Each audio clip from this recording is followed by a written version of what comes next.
আসসালামু আলাইকুম ওয়া রাহমাতুল্লাহ। ওয়া আলাইকুম আসসালাম ওয়া রাহমাতুল্লাহি ওয়া বারাকাতুহু। ইন্নাল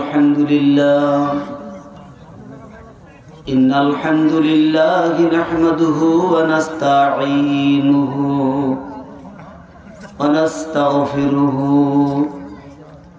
ওয়া নাউযু বিল্লাহি মিন শুরুরি আনফুসিনা ومن سيئات أعمالنا من يهده الله فلا مضل له ومن يضلله فلا هادي له ونشهد أن لا إله إلا الله وحده لا شريك له ونشهد أن سيدنا وسندنا ونبينا وشفينا وحبيبنا وأولانا ومولانا محمد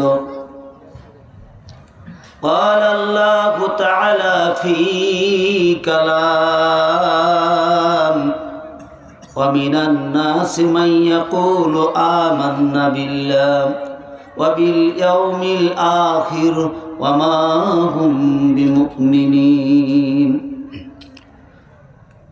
من أحب سنتي فقد أحبني كان معي في الجنة أو كما قال عليه الصلاة والسلام لا يؤمن أحدكم حتى أكون أحب إليه أو أولاده وولاده والناس أجمعين قال الله تعالى في شان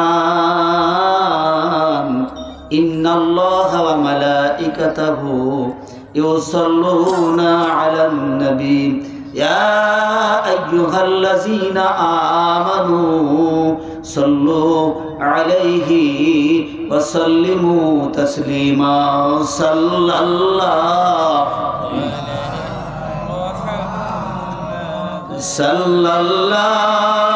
عليه وسلم صلى الله খণ্ডিত হলো চাঁদ ইঙ্গিতে কর হুকুমে কালেমা পড়ে মুর্দা পাথর বলুন সুবহান। খণ্ডিত হলো চাঁদ ইঙ্গিতে কর হুকুমে কালেমা পড়ে মুর্দা পাথর নবীরা সব নাজাত পেল ঘোর বিপদে লয়ে আপনারি নাম সাল্লাল্লাহু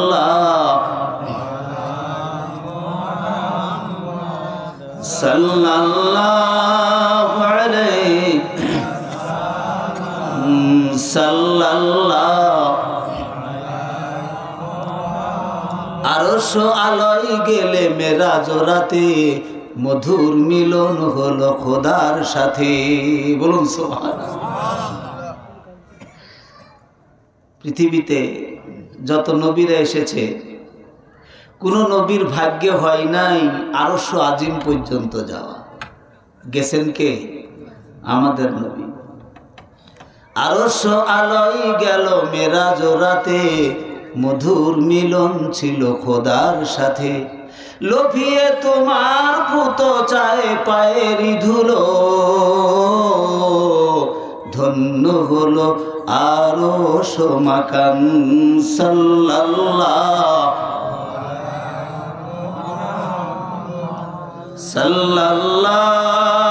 আলাইহি সাল্লাম সাল্লাল্লাহু আলহামদুলিল্লাহ নাহমাদুহু নুসাল্লি আলা রাসূলিল কারীম আম্মা বাদ বিরাদানে মিল্লাত। আল্লাহ পাক দুনিয়াজের দরবারে লাখো কোটি শুকরিয়া। এই হিদিপুর গ্রামবাসীর পক্ষ থেকে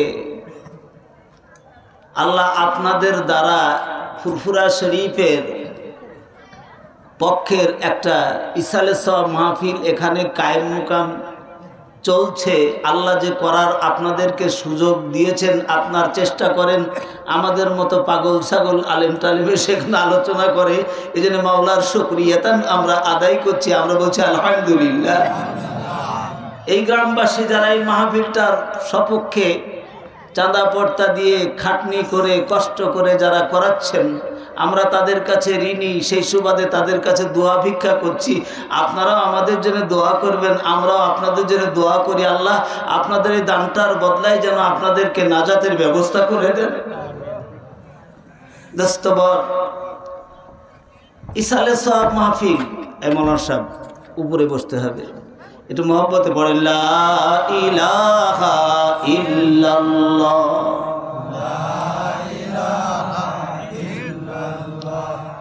লা ইলাহা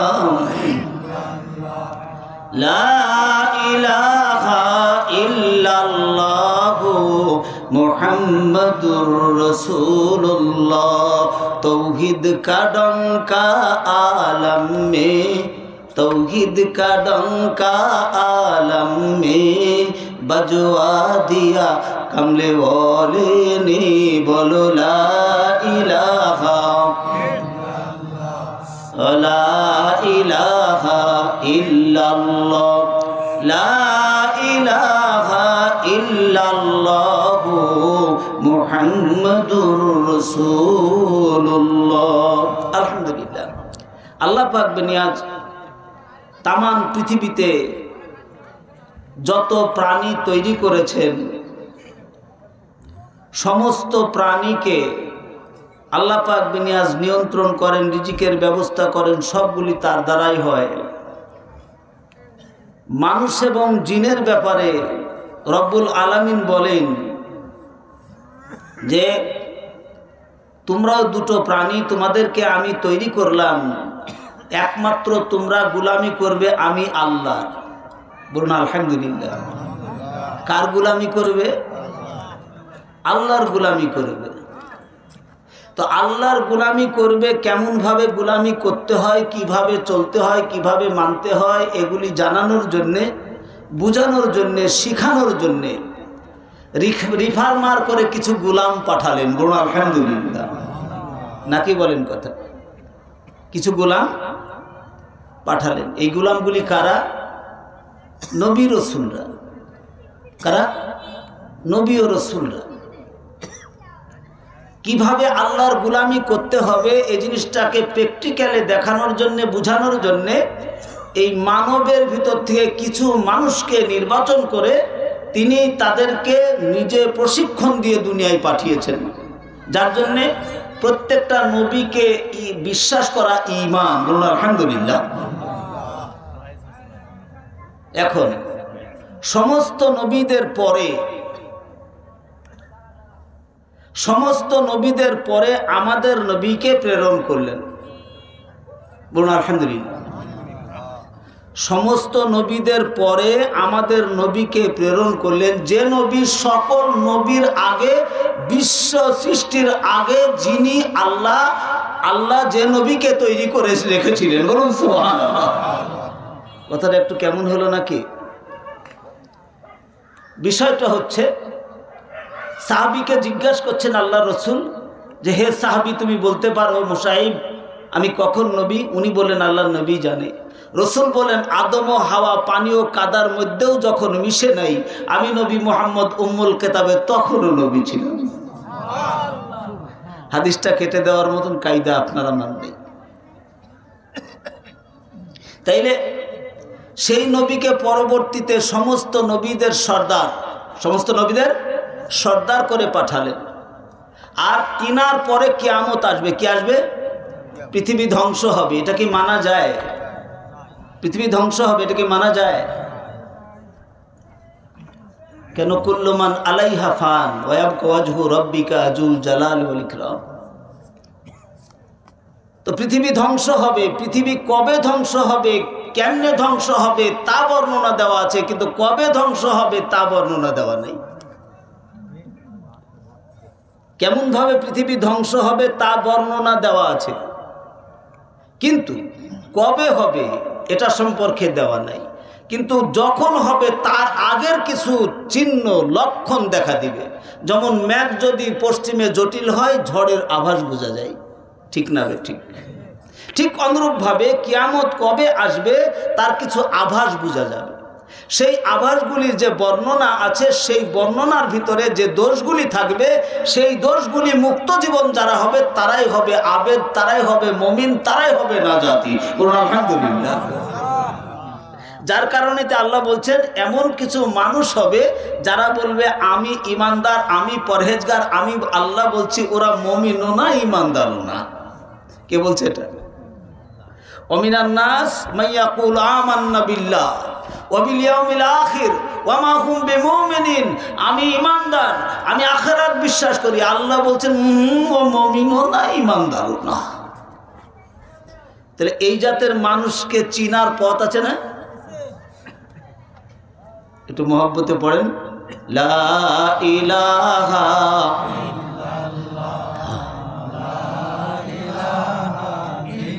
লা ইলাহা ইল্লাল্লাহু। ইয়া আল্লাহ, আমাদের যেই চোখ তুমি দেখার মতো করে দিয়েছো, এই চোখ দিয়ে আমি মানুষগুলিকে আমরা চিনতে পারবো না। তোমার কোরআনে ঘোষণা করেছো ও ইমানদার ওদের সঙ্গে মিশবে না। দয়া করো আল্লাহ, আমাদের সেই চোখ দান করো যেই চোখ দিয়া ওই মানুষগুলিকে আমরা চিনতে পারি। তুমি ছাড়া কোনো মাবুদ নাই, লা ইলাহা ইল্লাল্লাহ, লা ইলাহা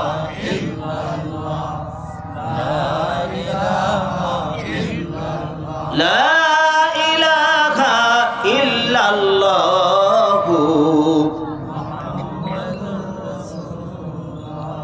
তাহলে কিয়ামত কবে আসবে এক আল্লাহ ছাড়া কেউ জানে না। আর এই কিয়ামতের আমার রাসূলের পরে আর কোনো নবী আসবে না। আর আমার নবীকে কিয়ামত পর্যন্ত শুধু নবী না, আরশ আজিম থেকে শুরু করে রুহানি জগৎ থেকে শুরু করে কিয়ামত পর্যন্ত আমার রাসূল সাল্লাল্লাহু আলাইহি সাল্লাম মানে রুহানিয়াত ছিল, আছে, থাকবে। বলুন সুবহানাল্লাহ। আমার রাসূল কিয়ামত পর্যন্ত কোনো নবী আসবে না। যার কারণে আমার রাসূলকে এমন একটা নিয়ামত আল্লাহ দুনিয়ার ভিতরে বাস্তবে দিলেন, যেই বাস্তবটা যতক্ষণ পর্যন্ত আমার আপনার ভিতরে রক্ষিত থাকবে ততক্ষণ পর্যন্ত আমাদের ঈমান থাকবে। বলুন সুবহানাল্লাহ। এটা ভিতরে না বাইরে? এটা বাহ্যিক, বাইরে না ভিতরে? ভিতরে। বলুন আলহামদুলিল্লাহ। সেটা কেমন? সামান্য সময়ে দোয়া করে দিব। সেটা হচ্ছে আমার আল্লাহ পাক বেনিয়াজ এই পৃথিবীর মানুষের ব্রেন মগজে শয়তানের চক্রান্তে মেলা কিছু করতে পারবে, এটা আল্লাহর জানা আছে। বলুন আলহামদুলিল্লাহ। ঠিক না বেঠিক? যেই প্রমাণ করেছে সমস্ত নবীদের কেতাব যখন এসেছে, ওই কেতাবগুলি এদিক সেদিক করে নানানভাবে টানা নাস্তা করে কোনোটাকে যোগ দিয়েছে, কোনোটাকে বাদ দিয়েছে, এরকম করেছে।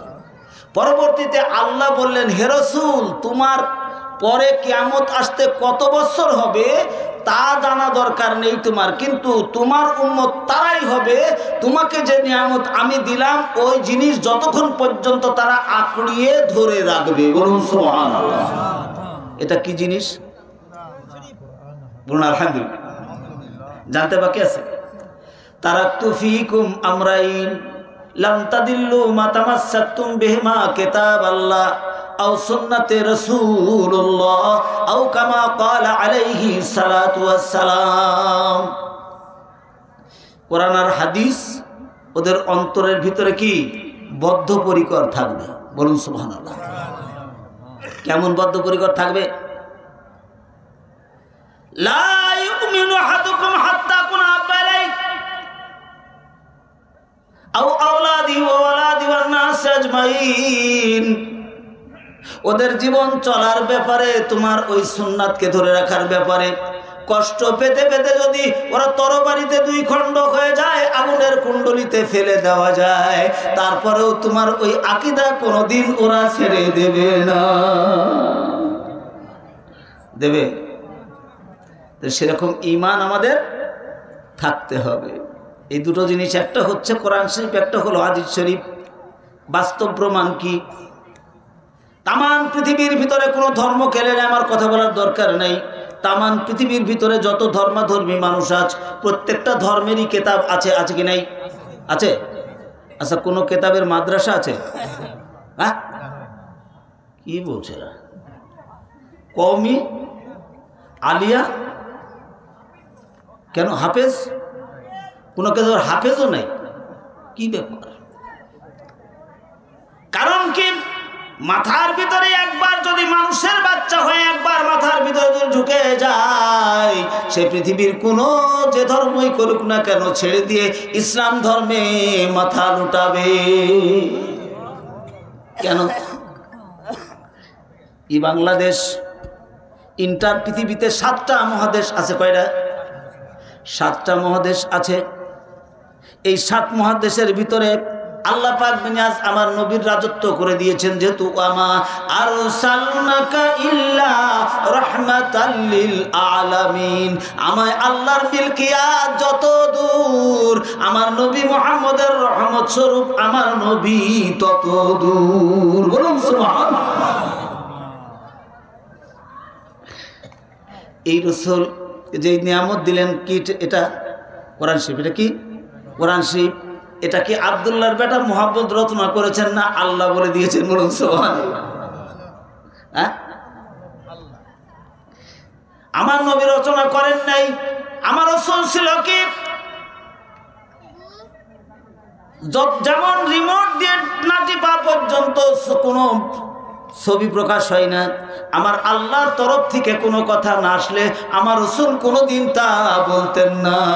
বলুন সুবহানাল্লাহ।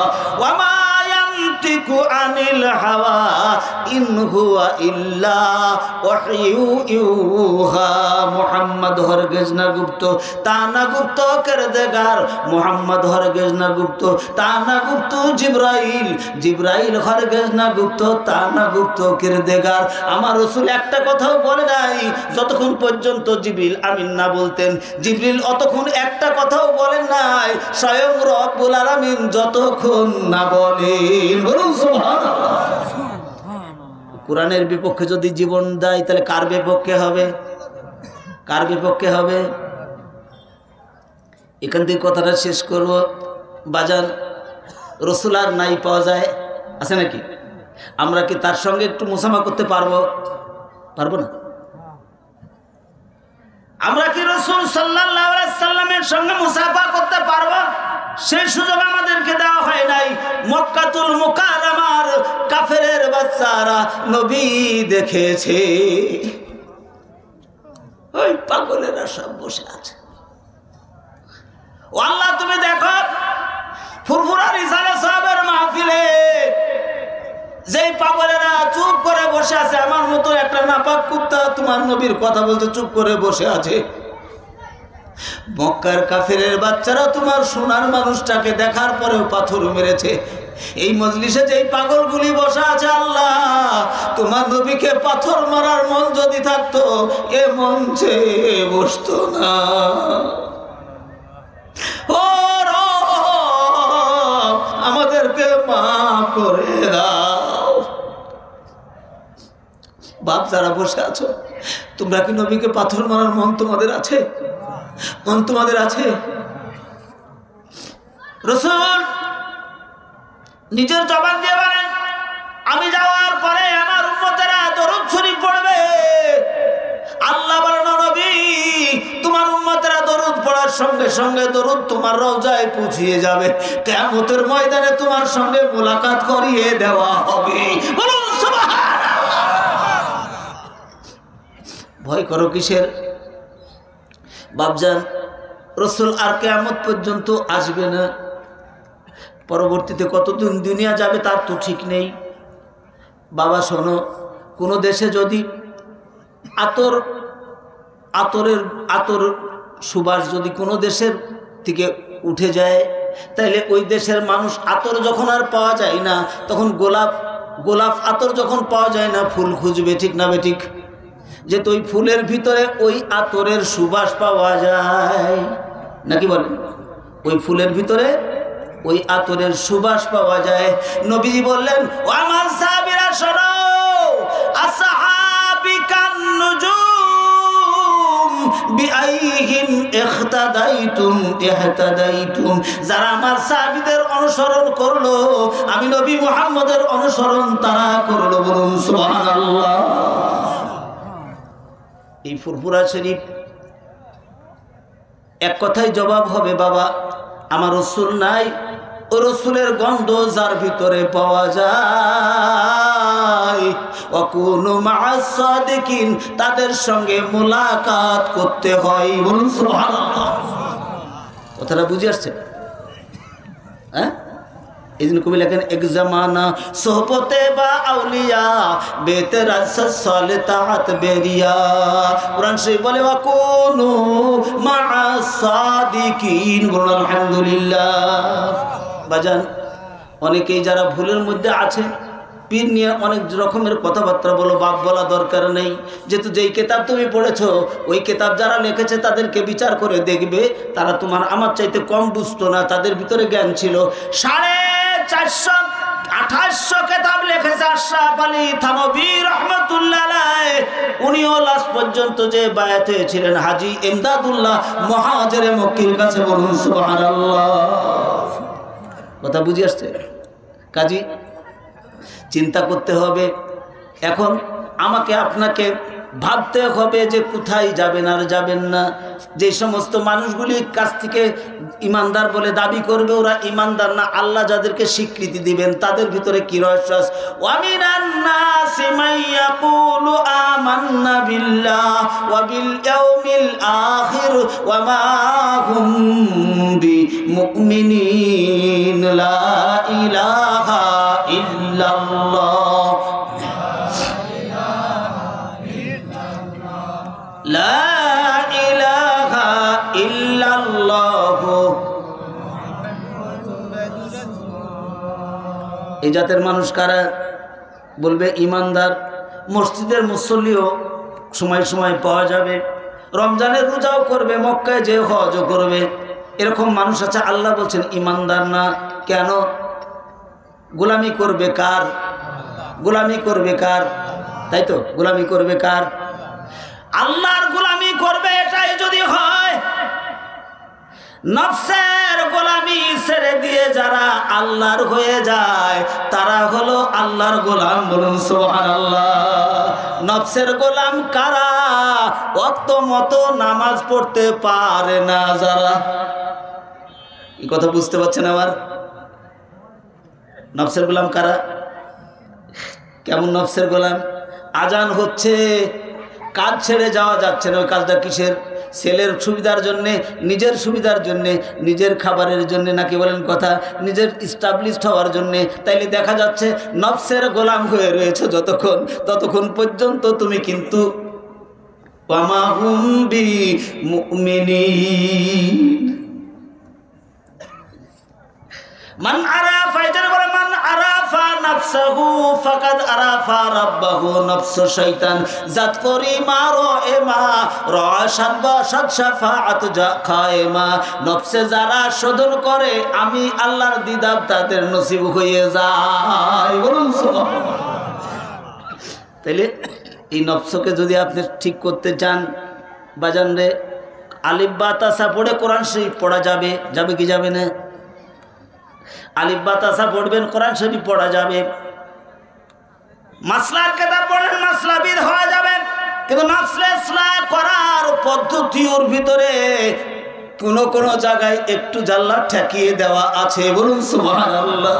যেমন কোরআন শরীফের বলা আছে, ওয়াফি আনফুসিকুম আফালা তাকিলুন। আমি তোমার মধ্যে আছি, একটু জ্ঞানটা খাটাও। বলুন সুবহানাল্লাহ।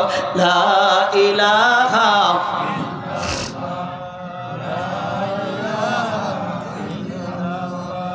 লা ইলাহা ইল্লাল্লাহ গোলাপ পাথর পাওয়া যায় না, যার জন্য ফুল সন্ধান করে। এটা হচ্ছে প্রাকৃতিকের ব্যবস্থাপনা। রসুল নাই, আর কোনদিন আসবে না যার শরীরে রসুলের সুবাস আছে, তোরা তার কাছে যা।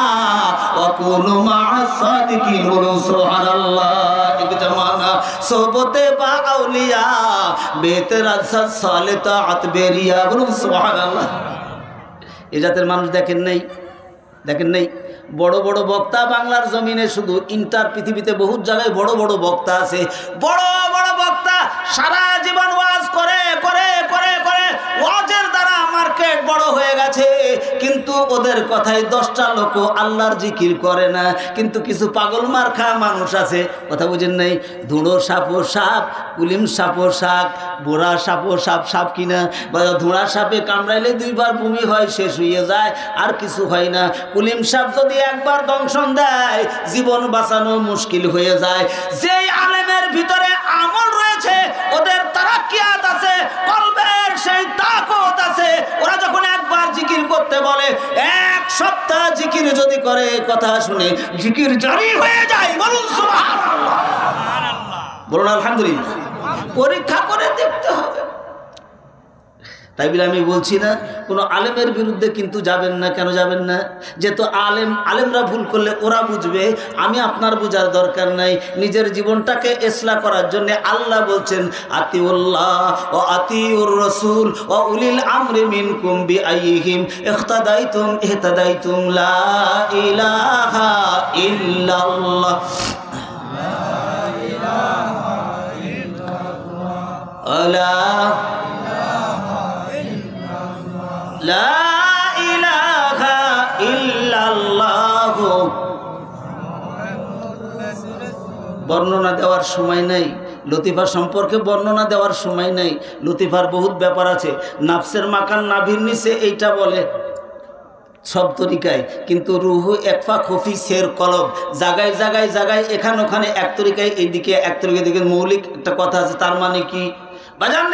এই যাহা একবার যদি দেখে সেটা ভুলা যায় না। যায় যায় কি আসছে? ছাত্র জীবনে ফুটবল খেলতে যায়, মায়ের খেয়েছে, ও কিন্তু একের কবরে যাওয়া পর্যন্ত ওর কথা মনে থাকে। থাকে কি থাকে না? থাকে। একটা কথাই বলে শেষ করব।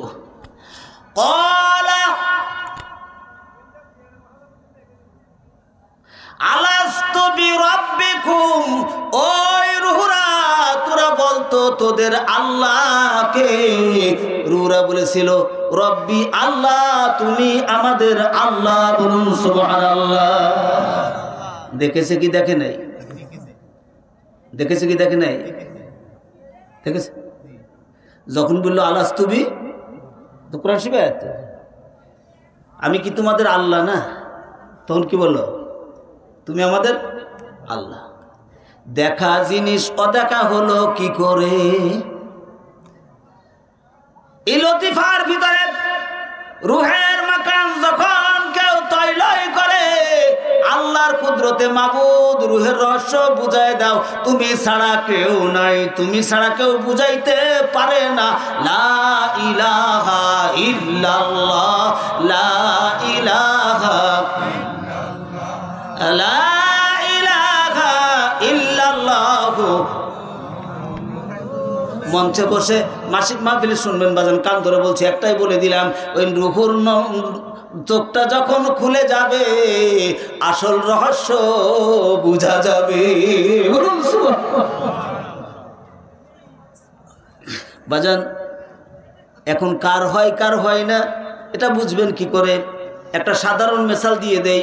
পাশেই আপনার ছেলে শুয়ে রয়েছে, পাশেই আপনার হয়তো নাতি সন্তান শুয়ে রয়েছে, মেয়ে শুয়ে রয়েছে, স্ত্রী শুয়ে রয়েছে। হঠাৎ করা স্ত্রী হোক আর মেয়ে হোক আর ছেলে হোক শিখড়ে কেঁদে উঠলো, ও বাবা গো আমার খেয়ে ফেলছে। ও কিছু দেখেছে? দেখেছে? দেখে নাই? দেখেছে তো? আপনি দেখেছেন? আপনি দেখেন না? ও যে চিকড়াচ্ছে, তাহলে কি দেখে? ওর নাম কি? ওর নাম কি? স্বপ্ন।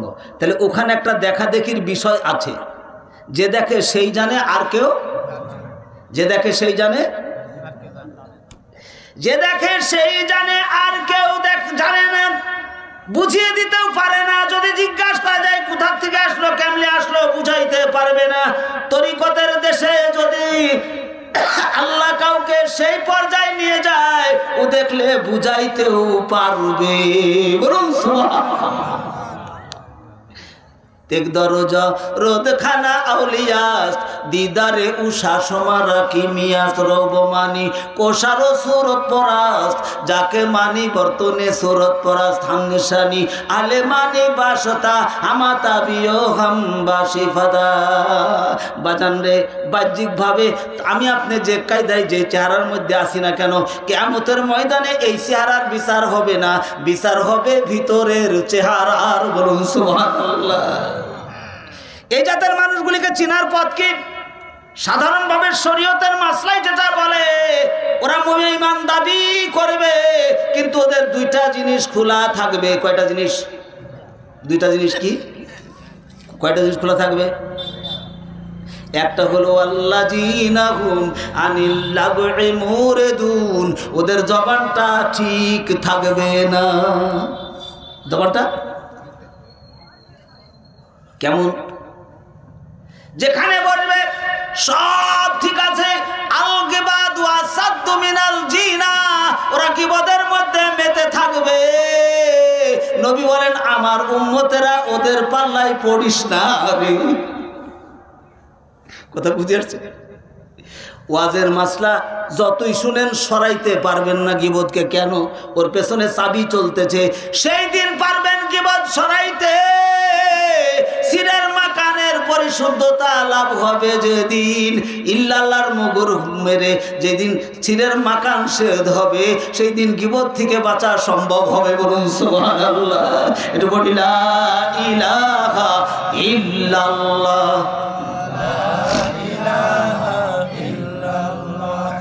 লা ইলাহা লা ইলাহা ইল্লাল্লাহ।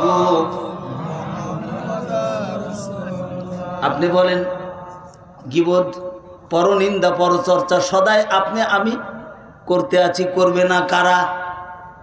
এই চিন্তা করতে পারে না কারা? এখন আমাকে বলছে শিগগির তাড়াতাড়ি করে আমার এই ধান কটা শিগগির করে গুছি দাও তো, এই বৃষ্টি এসে গেল, এদিকে আমার ধানও পড়ে রয়েছে, আমি কি ওর ধান গুছাবো?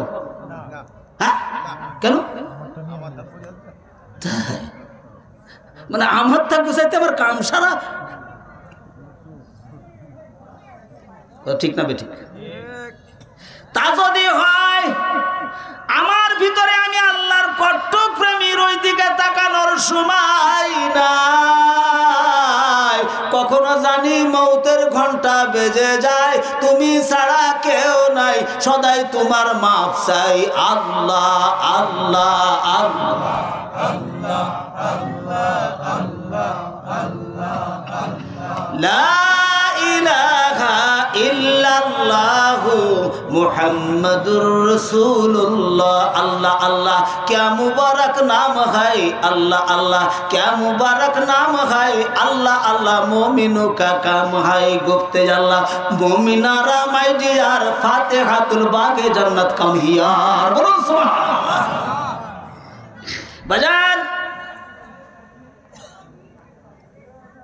এসব দিয়ে কথা বলে লজ্জাও করে, কথা বোঝেন নেই। এখন ওই যে গাড়িতে আসলাম, এখন হেলফার সাহেব এক রাত্রি স্ত্রীর কাছে শুয়ে রয়েছে, আর একবার একের দড়াম করে একের পিঠের স্ত্রী পিঠে থাবাতে বলছে যান যান যান। কথা বোঝেন নেই? স্ত্রী লাগছে কি কথা বোঝেন নেই? তার মানে যান যান করছে কেন?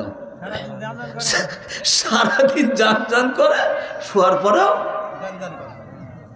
তোমার অন্তরের ভিতরে যখন আল্লাহর জিকির চলতে থাকবে, বান্দা ঘুমিয়ে যায়, আমার আল্লাহ ঘুমাই না। বলুন সুবহানাল্লাহ। ওমর ইবনুল খাত্তাব রাদিয়াল্লাহু তাআলা আনহুর জীবনের মধ্যে এসেছে, রাবিয়াদের উট হারিয়ে গেছে। এসে ওনাকে বলা হলো আমিরুল মুমিনিন উট হারিয়ে গেছে। এইবার উনি উট খুঁজতে বেরিয়ে পড়লেন। তখন লোক বলছে আপনি যাবেন কেন? আমরাই যাবো। বলে না না, আমি বাদশাহ, আমাকেই যেতে হবে। কথা বোঝেন নেই? রাগ করছেন নাকি? আরে বাপরে বাপ, আমাদের নেতারা আলোচনা করতে করতে মদের বোতল টানা লাগে। কথা বোঝেন নেই? উমর বললেন আমাকেই যেতে হবে। কি সর্বনাশ, আর উপায় নাই। উট খুঁজতে বেরিয়ে পড়েছে। উট খুঁজে পাওয়ার পরে ওদের হাতে ছেড়ে দিয়েছে, চলে গেল। একজন কাফের আজীবন তরবারি হাতে করে ঘুরে, উমর কোনদিন যদি একা ফাঁকে পাই তোমার কাল্লা আমি সেদ করে দেবো। ঘুরতেছে, দেখো উমর ইবনে খাত্তাব রাদিয়াল্লাহু তাআলা রৌদ্রে অস্থির হয়ে পড়েছে। গুই বাবলার গাছের তলে মাথার সঙ্গে মাথা, হাতের সঙ্গে মাথা রেখে শুয়ে পড়েছে। আরামের সমীরণ বাতাস, ঘুম এসে গেছে। গরমে কপাল ঘেমে বালুর পরে পড়ছে। সোনার উমর ঘুমায়।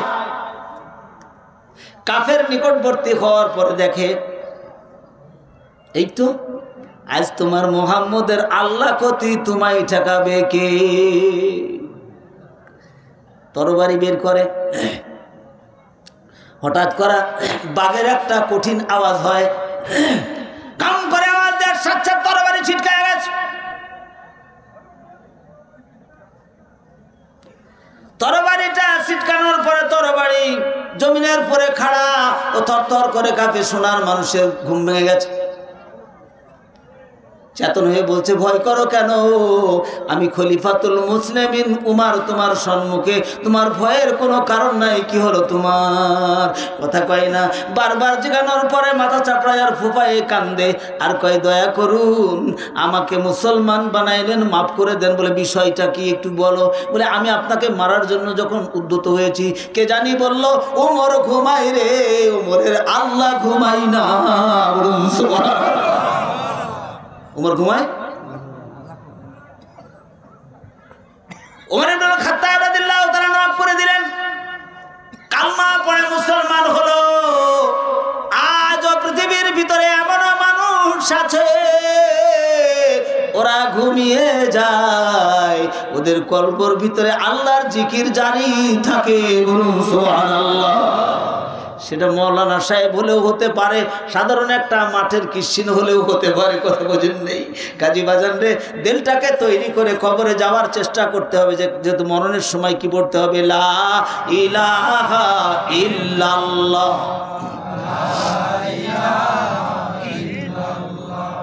লা ইলাহা ইল্লাল্লাহ। আপনারা যে দরবারে আছেন, এটা ফুরফুরা শরীফের এর আকিদারা কোথার থেকে আসছে আলাদা কোনো মত নিতে পারবেন না।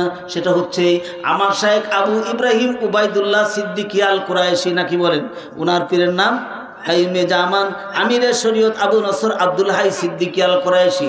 তার পীর ছিলেন মুজাদ্দি জামান আবু বকর রহমতুল্লাহ আলাইহি। তার পীর ছিলেন ফতে আলী বর্ধমানী। তার পীর ছিলেন হযরতে নূর মোহাম্মদ নেজামপুরি। তার পীর ছিলেন হযরতে সৈয়দ ওলিউল্লাহ মুহাদ্দিস। তার পীর ছিলেন হযরতে আব্দুল আজিজ মুহাদ্দিস। তার পীর ছিলেন হযরতে রফিউদ্দিন। তার পীর ছিলেন আব্দুর রহিম কুতুবুল আলম নাজমুল হক চাইনান্দা রহমতুল্লাহ আলাইহি। তার পীর ছিলেন আব্দুল আজিজ সাহেব। তার পীর ছিলেন হযরতে ইউসুফ নেসাই। তার পীর ছিলেন আবুল হাসান তাহের। তার পীর ছিলেন হযরতে রাজা আহমেদ। তার পীর ছিলেন হিসাবউদ্দিন মানিকপুরি। তার পীর ছিলেন কুতুবুল আলম। তার পীর ছিলেন আলাউল হক বাঙালি রহমতুল্লাহ আলাইহি। তার পীর ছিলেন আখিরোজ আওয়াদি। তার পীর ছিলেন হযরতে নিজামউদ্দিন আউলিয়া সাহেব। তার পীর ছিলেন হযরতে ফরিদউদ্দিন গঞ্জের শক্কর। তার পীর ছিলেন কুতুবউদ্দিন বখতিয়ার কাকি। তার পীর ছিলেন খাজা মুঈনুদ্দিন চিশতি আজমিরি। তার পীর ছিলেন হযরতে উসমান হারুনি। তার পীর ছিলেন হাজী শরীফ জান্দানি। তার পীর ছিলেন মওদুদ চিশতি। তার পীর ছিলেন ইউসুফ চিশতি। তার পীর ছিলেন আহমদুল্লাহ চিশতি। তার পীর ছিলেন মোহাম্মদুল্লাহ চিশতি। তার পীর ছিলেন ইসাক শামী। তার পীর ছিলেন হযরত ইব্রাহিম আদম বলখি। তার পীর ছিলেন মামদাদুল মেদানভি। তার পীর ছিলেন হুরায়রা বসরি। তার পীর হুযায়ফা বসরি। হযরতে ফুজাইল ইবনে আয়াজ, আব্দুল ওয়াহিদ বিন জায়জ, খায়রুত তাইবিন হাসান বসরি, আলী কারমুল জামান নবী মুহাম্মদ রাসূলুল্লাহ সাল্লাল্লাহু আলাইহি বাজান শুনে রাখো, এই ফুরফুরার জামানে কানের ভিতরে হাতটা রেখেছো, একটু তওবা করে মরার চেষ্টা করবে, একটু আল্লাহর কাছে কানবে। আমাদের মতো নাদানের দোয়া কবুল যদি নাও হয়, হাতটা তোমার রাসূল সাল্লাল্লাহু আলাইহি সাল্লামের কদম মুবারকের নিচে। কাজী বাপ, আমরা সব মুসাফির, ये हम सब मुसाफिर हो, को आखिर ठिकाना, कोई आगे रवाना है, कोई पीछे रवाना। এক সময় না এক সময় চলে যাওয়া লাগবে। এই জন্য বাজান, যেই কোনো বীর খবরদার নিন্দার ভিতরে যাবেন না। সব ঠিক আছে, কাদরিয়া বলেন, চিশতিয়া বলেন, নকশবন্দিয়া বলেন, মুজাদ্দিদিয়া বলেন, সব তরিকার মৌলিক তরিকা হচ্ছে আমার নবী পাকের কদম মুবারক। বলুন সুবহানাল্লাহ, লা ইলাহা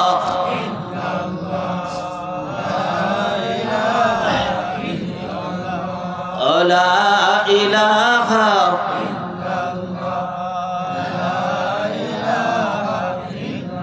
লা ইলাহা ইল্লাল্লাহ। ইসালে সওয়াবের ময়দানে আসেন, লাভটা কি? পীরের কাছে মুরিদ হোসেন, লাভটা কি? কারণ হচ্ছে এই, যখন নিজের জীবনটাকে ইসলাহ করবেন, এই জন্য এই পথটা বের করা হয়েছে। ইসালে সব মানে সব পুষিয়ে দেওয়া। বাপটা ছিল, জীবনে ভালোবাসতে পারে নাই, ওর সঙ্গে বেয়াদবি করেছে। যখনই তরিকার দেশে এসেছে, বায়াত হওয়ার পরে মনটা ছাপড়িয়ে গেছে। হুজুর শায়েখে এজাম যারা বড় বড় মাশায়েখ ছিলেন, তারা ইসালে সওয়াবের ব্যবস্থা করেছেন। তার মানে এই যে ওই দিনে পাগলেরা আসবে, আল্লাহর জিকির করবে, মা বাপদের জন্য দোয়া করবে। সন্তান মা বাপের জন্য দোয়া করা ফরজ। সন্তান যদি মা বাপের জন্য দোয়া করে, হক্কানি আলেমদের সঙ্গে যদি হাত বাড়ায় দোয়া করে, আল্লাহ বলে সন্তানের দোয়া ফেলে দেই না, আমি মা বাপের কবর আযাব মাফ করে দেই। বলেন আল্লাহুম্মা আমিন। ইসালে সব করা হয়। আপনারা যতটুকু পারেন চেষ্টা করবেন করার জন্যে। আমি আর সামনের দিকে আগাবো না।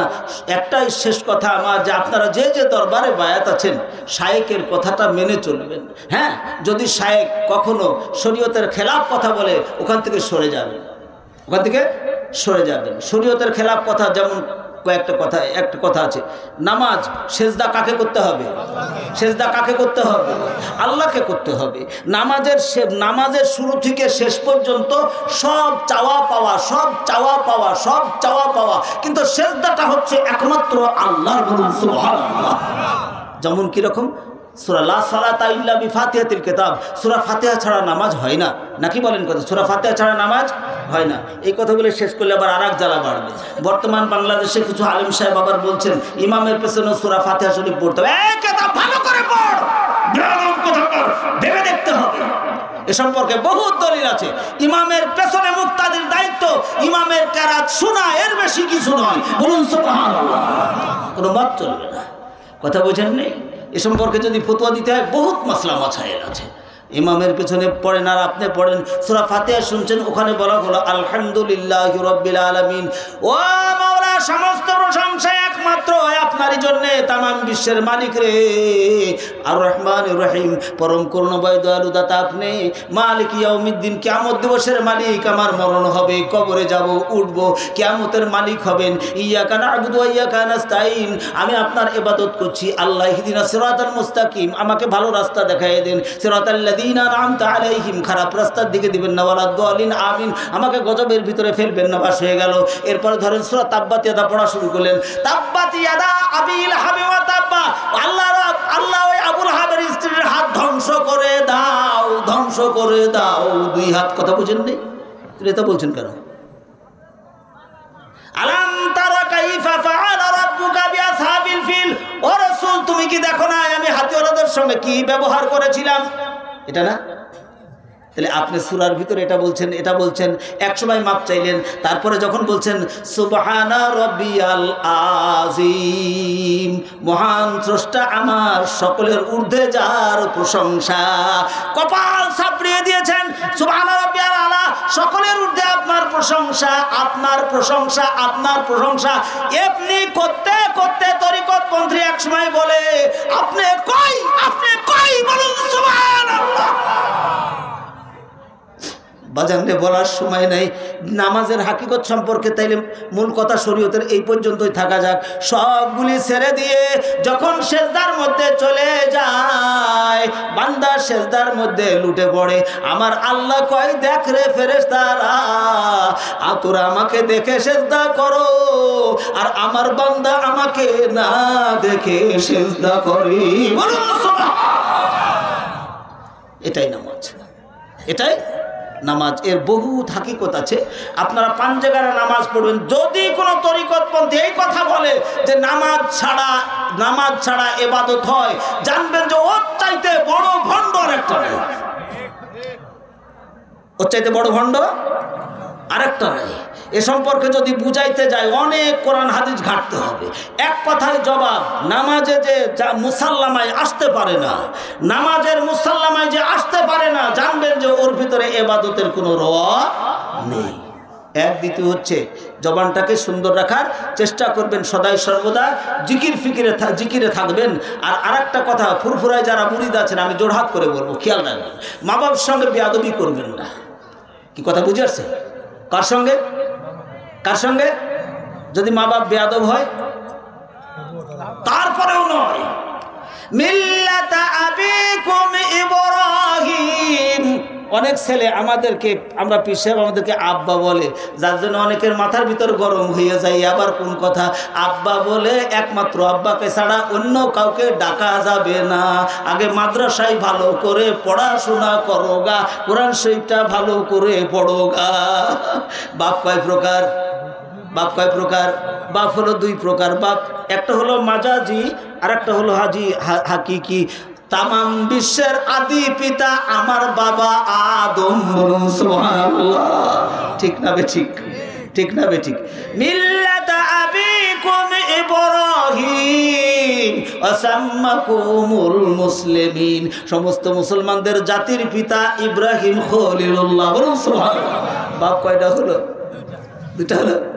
সমস্ত নবীদের স্ত্রীরা তোমাদের মা স্বরূপ। নবীরা কি হয়? তাই তাইলে আমার আব্বা আমতাল বাপ কয় প্রকার? 2 প্রকার। একটা হলো মাজাজি, আর একটা হলো হাকিকি। তাইলে আব্বা বলা যাবে না, এ ফতোয়া দিয়ে লাভ হবে না। নিজের সন্তানকে আব্বা বলে ডাকে।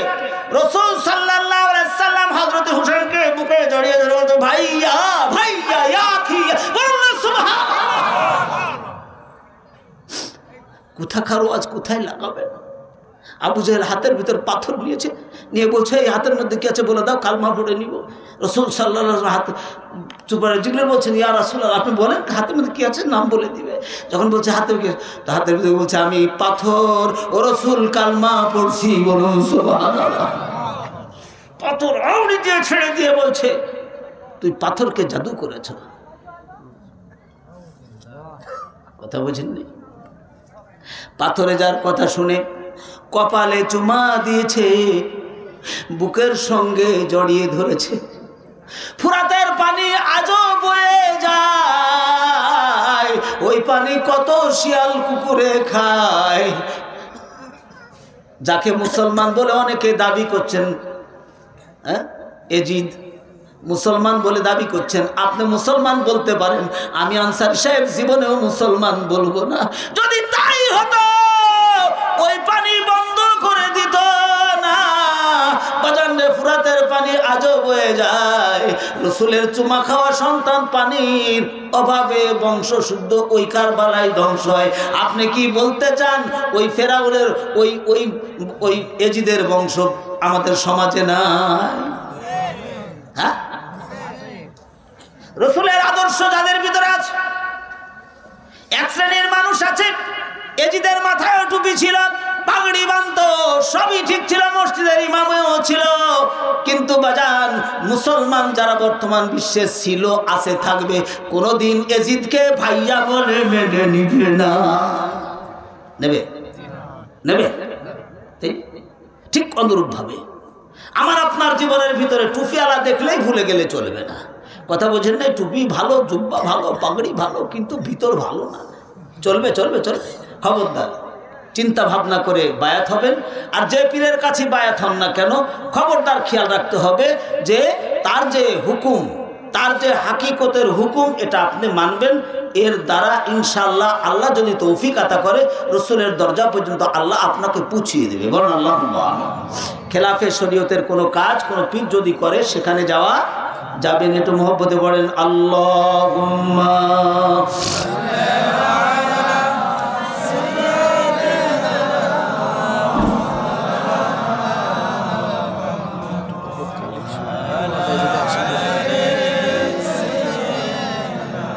शफीना मुहम्मद अल्लाहुम्मा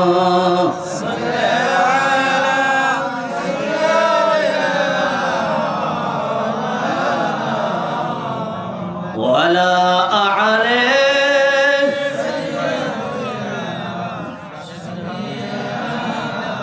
तुम्हारी कारुणे खालिक ও মালিক এহেন জগৎ চিজিল অতল বারিধি গিরি গগন তোমার কারণে নির্মিল আল্লাহুম্মা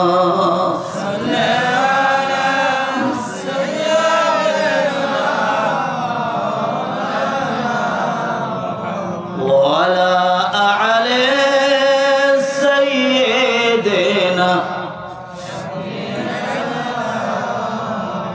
আল্লাহুম্মা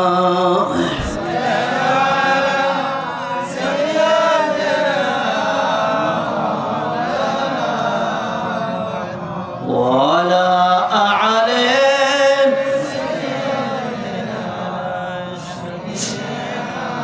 আপনি খোদার প্রিয় হাবিব নাই আপনার তুলনা আপনার মতন আকাশ জমিনে চিজেনি কোন নবীজি আর আল্লাহুম্মা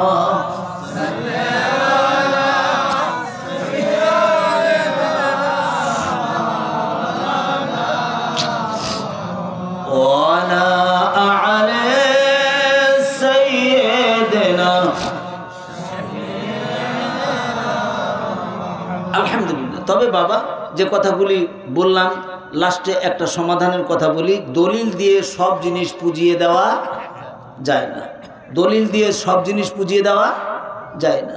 যদি যাই তাহলে আমি একটা হাদিসের বর্ণনা দেই, আপনারা ঠিক করে নেবেন। উমর ইবনুল খাত্তাব রাদিয়াল্লাহু তাআলা খুতবা দিচ্ছে মসজিদুন নববীতে। কোথায়? মসজিদুন নববীতে খুতবা দিতে দিতে বলছেন, ইয়া সারিয়াতাল জাবাল, ই সারিয়াতাল জাবাল। সাহাবীরা আশ্চর্য হয়ে গেছে, কি ব্যাপার? সারিয়া যুদ্ধ করতে গেছে আর সারিয়াতাল জেবাল জেবাল করছে। কয়েকদিন পরে সারিয়া ফিরেছেন, জিজ্ঞাসা করছে।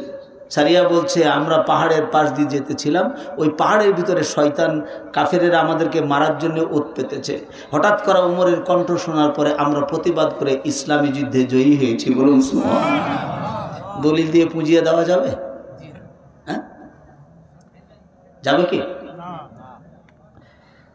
রুকুতে যে 3 বার বা 5 বার বা 7 বার তাসবিহ পড়তে হয়, সেজদায় যে 3 বার বা 7 বার বা 5 বার তাসবিহ পড়তে হয়। মায়েশা সিদ্দিকা বলেন, আমার রাসূল সেজদায় গেছে তো আমার মনে বলতো ঘুম এসে গেছে। পায়ের চিমটি কাটার পরে ঘাড় যখন উঁচাইতেন জিজ্ঞাসা করতাম, রাসূল এত লম্বা সেজদা কিসের? সঙ্গে সঙ্গে বলতেন, আমার উম্মতের কি হবে, এই কারণে সেজদার মধ্যে যাইয়া আমি আল্লাহর কাছে দরখাস্ত করি। বলুন সুবহানাল্লাহ। ইয়া আইয়ুহাল্লাযীনা আমানু ইসতাঈনু বিস-সাবরি ওয়াস-সালাহ ইন্নাল্লাহা মা'আস সাবিরিন। তরিকতপন্থী যারা হয়, চাওয়া পাওয়া তাদের বাবা যায় না মাঝে সেজদায় হয়। বলুন সুবহানাল্লাহ। এজন্য বহু ব্যাপার স্যাপার আছে, ক্লাস আছে ভাইজান। তাফসির পড়লে মুফাসসির হওয়া যায়, হাদিস পড়লে মুহাদ্দিস হওয়া যায়, ইফতা পড়লে মুফতি সাহেব হওয়া যায়। কথা বলেন না? ইফতা পড়ছে তাফসির পড়ছে, তারপরে মুহাদ্দিস হচ্ছে, তারপরে মুন্সি সাহেব হওয়া যায়। বুঝছেন না কথা? কিন্তু ওলি আল্লাহ হওয়া যায় কি করে? ওর তো একটা ক্লাস আছে, ওর একটা ক্লাস আছে। তার প্রমাণ কি? যেমন গোটা বিশ্বের সমস্ত, আপনার ওয়াজটা মুখস্থ রাখবেন, গোটা বিশ্বের সমস্ত তাফসিরগুলিকে এক পাল্লায় যদি দেওয়া যায়, তাফসিরে জালালাইনের কাজ যে তাফসির বলে মনে হবে না। সেটা যে তাফসিরই আপনি বলেন না কেন, তাফসিরে জালালাইন। এই তাফসিরে জালালাইন এত বড় জটিল কিতাব, যদি কেউ তাফসিরে জালালাইন না পড়ে থাকে তাহলে খুলে দিলে এবারতটাও পড়তে পারবে না। ওই শ্রীরামপুরে মাহফিলে যাওয়ার পরে নাকি এইদিকে আপনার এই নান্দবার ওইদিকে মাহফিলে যাওয়ার পরে এক মাদ্রাসায় মাহফিলে যাওয়ার পরে দেখছি যে পড়ে রয়েছে, দেখছি তাফসিরে জালালাইন, টান দিলাম, দেওয়ার পরে তাফসিরে জালালাইন বাংলা লেখা। তা ওই একজনকে বলছি তাফসিরে জালালাইন পড়ে, তো বলছে কিছুই বুঝছি না। তো বুঝবে কি করে? 3,86,059টা শব্দ আছে। 3,86,059টা শব্দের এক একটা শব্দের 43টা মনে করা আছে। বলুন সুবহানাল্লাহ। সস্তা? 3,86,059টা শব্দ কোরআন শরীফে আছে, আর তাফসিরে জালালাইনে এক একটা শব্দের 43টা মনে করা যায়। মুফাসসির সাহেব কিতাব খোল। এই এতগুলি পড়ার পরে তাফসিরে জালালাইন, কথা বুঝে আসছে? এই তাফসির যিনি লিখেছেন তিনিও বুঝতে পারলেন কি জানি একটা কম থেকে গেল। এই কমটা পূরণ করতে যে সানাউল্লাহ পানিপতির কাছে বায়াত হয়েছিলেন। বলুন সুবহানাল্লাহ। কার কাছে? কার কাছে? মনে থাকবে? নামটা মনে থাকবে? সানাউল্লাহ পানিপতি রহমতুল্লাহ আলাইহি। এরকম তাফসিরে জালালাইন, তাফসিরে কাশাফ, তাফসিরে মুরাদ, তাফসিরে দুরুল বয়ান, তাফসিরে তাবারি, তাফসিরে আজিজি। তাফসিরে আজিজির ভিতরে একটা বর্ণনা আসছে, এটা রজব মাস চলছে, রাসূল যখন সিদরাতুল মুনতাহায় চলেছেন, হঠাৎ করে শুনছে আবু বকরের কণ্ঠ, ইয়া রাসূলুল্লাহ, আপনার চিন্তার কোনো কারণ নাই, আমি আবু বকর আপনার সঙ্গে রয়েছি। বলুন সুবহানাল্লাহ। কোন কিতাব দিয়ে বুঝিয়ে দেওয়া যাবে? কি কথা বুঝেন নাই? আল্লাহ যাদেরকে বুঝান তারাই বুঝবেন, কাজী বুঝা সম্ভব না। আল্লাহ বুঝাইতে পারে কি পারে না? আল্লাহ বুঝাইতে পারে কি পারে না? একটু জ্বালা কাছে এনে দেয়। সেটা হচ্ছে এই, স্বপ্নে তুমি এখান থেকে ঢাকার শহর দেখতে পাও, স্বপ্নে তুমি এখান থেকে ঢাকার শহর দেখতে পাও, এটা তোমার নাফসের চোখ দিয়ে দেখো। রুহের চোখটা যদি খুলে যায়, এখানে চোখ বুঝলে মদিনা দেখতে দেরি হবে না। বলুন সুবহানাল্লাহ। বাবা সবই দেখে বুঝে গবেষণা করে না, এই জন্য ভিতরে চিন্তা করতে হবে। জানো যে রসুলের প্রেম মোহাব্বত যদি হক্কানি আলিমদের ভিতরে না থাকতো, ওরা বাঁচতো না। আল্লাহ পাক বিনিয়াজ ওদের প্রেমে পাগল করে রেখেছে। বলুন সুবহানাল্লাহ। এই জন্য বাপ মনে করবেন না যে আমি মৌলানা সাহেব, মুফাসসির, মুহাদ্দিস, বক্তা, আমি না না না না। এমন পাগল আছে যে পাগলটার কাছে তুমি মৌলানা সাহেব তোমার কোনো মূল্যই থাকবে না। ঠিক না? ঠিক। যদি আল্লাহ সেই চোখটা খুলে দেয়, আলহামদুলিল্লাহ। এই জন্য খেয়াল রাখবেন, মা বাপের সঙ্গে বেয়াদবি করবেন না, তিন কেছে মানুষের সঙ্গে বেয়াদবি করবেন না। হযরত ইব্রাহিম আলাইহিস সালামকে যখন বলল, তুই যদি আমার এই মূর্তি ভাঙছ, যদি তুই আমাদের আইন না মানো তো পাথর মেরে তোর মাথা ভেঙে যাবো। ইব্রাহিম আলাইহিস সালাম তোমার আমার পিতা মিস করে হাসে, এক চড় মারলে হাজরের জিন্দেগি শেষ হয়ে যেত। ঠিক না? ঠিক। কিছুই বলে না। আগুনে দিয়েছে, আগুনে যখন ফেলছে দোলনা টাঙাচ্ছে, দড়ি ধরে টানছে। তাফসিরের কিতাবে আসছে বাপ দড়ি ধরে টানছে, এমনি করে তাকাচ্ছে আর মিস করে হাসছে। আল্লাহ কয়, ফেরেশতারা কয়, আল্লাহ তোমার নবীকে ফেলতে দেবো না, দয়া করে আমাদেরকে সুযোগ করে দাও। আল্লাহ কয় যাও। এসে যখন ইব্রাহিম আলাইহিস সালামের ওই জানটাটা ধরেছে, সঙ্গে সঙ্গে কয়, তোরা কারা? বলে আমরা ফেরেশতা। বলে কেন আসছো? বলে আপনাকে আগুনে ফেলতে দেবো না। তখন বলছে আগুন কার? বলে আল্লাহর। তোমরা কার? বলে আল্লাহর। আমি কার? বলে আল্লাহর। তাইলে তোরা চলে যা, আমি আল্লাহর, আমার আল্লাহ আমাকে বাঁচাবে, তোদের বাঁচানোর সাহায্য আমার নেওয়া দরকার নাই। বলুন সুবহানাল্লাহ।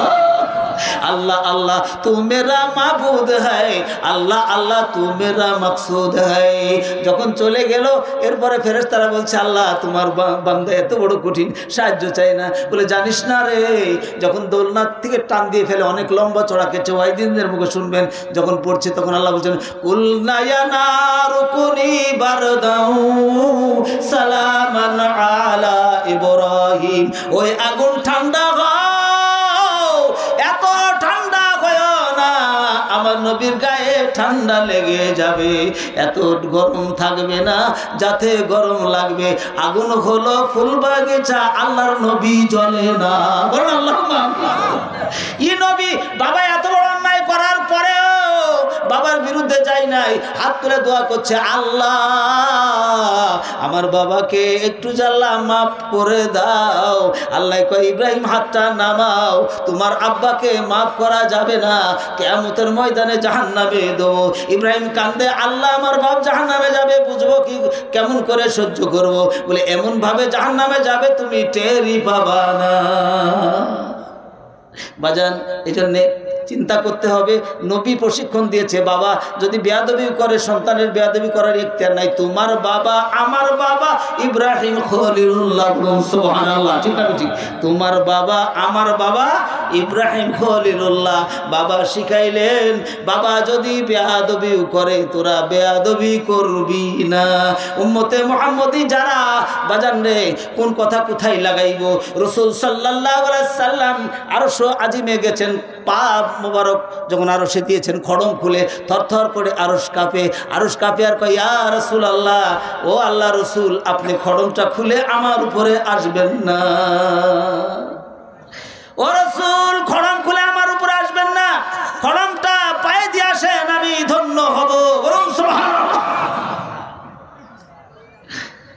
রাস্তা দিয়ে হেঁটে আসে উমর ইবনুল খাত্তাব, তাকায় আর কয়, কদমে মুস্তাফা কি মাই মাজার হোতা, ও খাকে পাক হতি মাই খাক সার হোতা।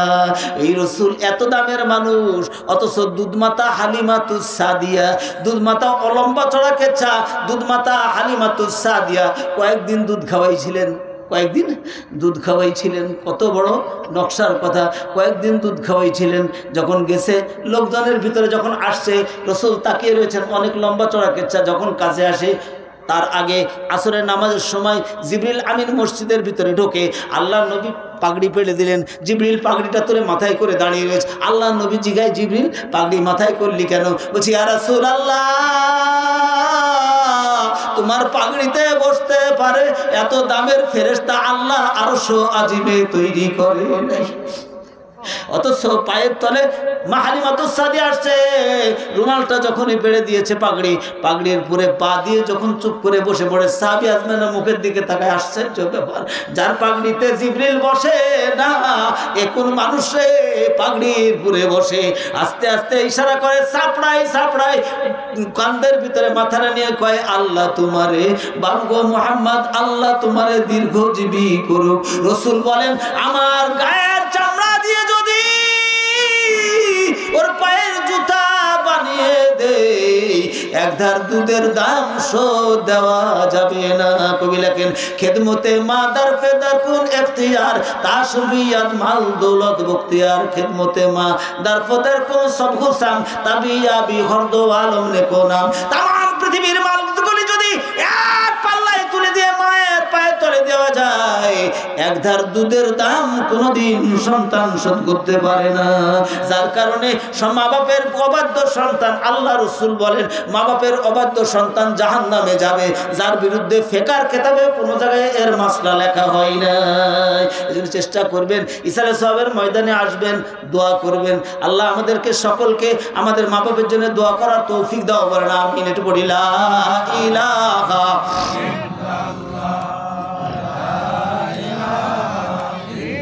লা ইলাহা ইল্লাল্লাহু।